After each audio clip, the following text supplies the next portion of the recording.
قابلت في حياتي ستات كتير الهم والحزن غير ملامحهم وداس على قلوبهم ومسح أنوثتهم، بس ما نساهمش مسؤولياتهم. اشتغلوا وتعبوا عشان يقدروا يسدوا الدور اللي كان لازم يأديه أزواجهم.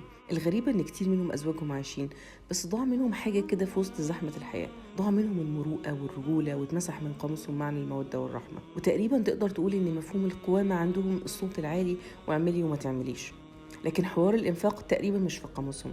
تفتكروا الظاهرة دي سببها إيه؟ التربية والعادات ولا البعد عن الدين ولا الاتنين مع بعض؟ أعتقد العادات لها دور كبير في الموضوع ده.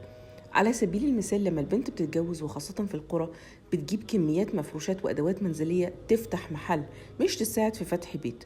وطبعا المقارنات والهمز واللمز خلوا البنت خايفة لو أهلها ما عملوش أهل جوزها يذلوها. والعريس بيتفشخر بالموضوع ده قدام الناس وكأنه على رأي سعيد صالح داخل بمجهوده. فين القوامة طيب؟